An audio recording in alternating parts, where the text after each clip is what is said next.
So this is the answer key for the electrostatics quiz that we took. Test. Okay, so for the first one, it was out of 4 points, and you got 1 point. It says explain in detail what rubbing the balloon on your sweater. What rubbing the balloon on your sweater does. Wow, why can't I speak? 1 point for talking about electrons being transferred. 1 reason for talking about why, which is electron affinity. 1 point for saying that the balloon is now negatively charged, and 1 point for saying that the sweater is now positively charged. For letter 1B, explain in detail why the balloon sticks to the neutral wall. I kind of messed up. I answered my things in 2 different spots here. 3 points possible. 1 point for saying, talking about how bringing the negative balloon to the wall scares off the electrons in the wall, exposing the naked protons. 1 point for talking about how it induces a separation of charge, inducing a charge, and then the 3rd point comes from saying that opposites attract, something like the balloon is now negative, sweater is positive, and opposites attract. Okay. For number 2, let's see, 3, 1, 1, and 3 points possible here. This one is a simple conversion. What quantity of charge is on the rubber bead? There's 1,000 electrons here. We just use our conversion factor. You can use either one. 3 points, 1 point for the correct answer, 1 point for units, 1 for correct work. This one is the exact same answer as above, but opposite, so positive. Attraction, and then this one down here, 1 point for getting the correct answer, units, and then 1 point for the correct work. Pretty much everyone got this one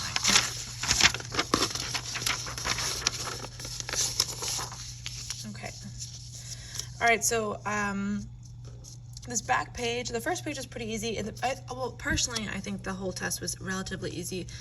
However, some of you guys didn't read and kind of just relax. You maybe saw this and you got freaked out. So you guys did a pretty decent job on this one, but the main issue was the adding over here. So we want to know what the magnitude and direction of the net force on this one is, right here on this charge. Let me get my pen.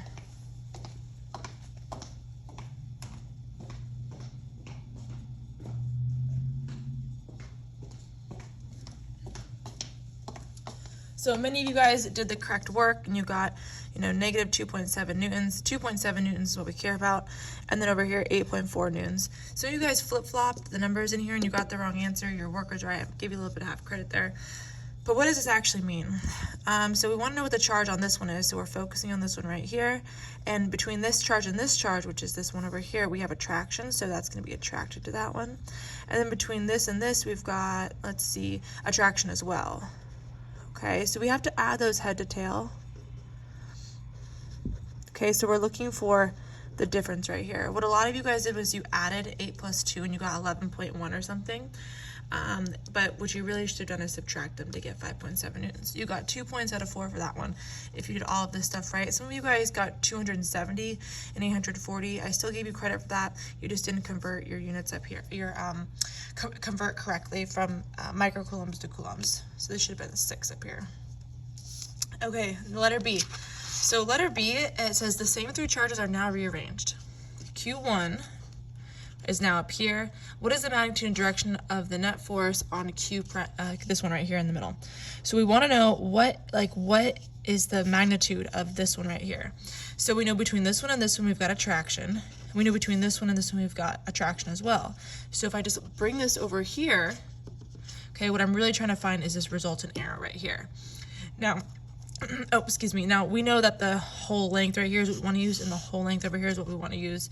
And these are the exact same numbers as up here. So you really didn't have to do any other work here.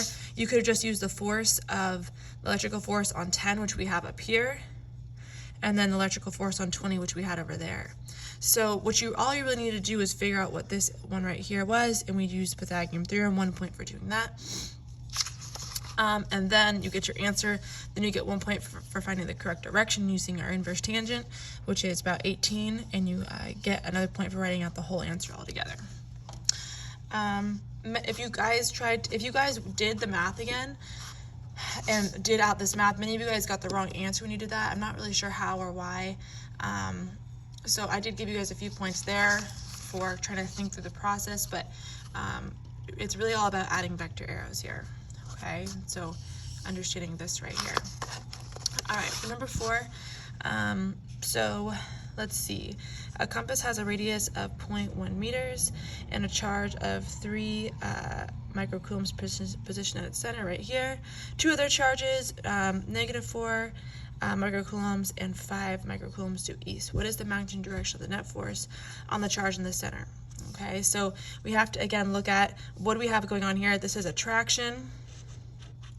What do we have going on here? This is repulsion. Again, we just take that, we move it over here. Here is our vector. Okay, my dots aren't exactly lined up there. And so we just have to figure out what the force on this and this is, what the force of this and this is, and we do that over here. So 1 point for calculating the force of, let's see, for this one it was this one on here. And then for this one, the force of this on there.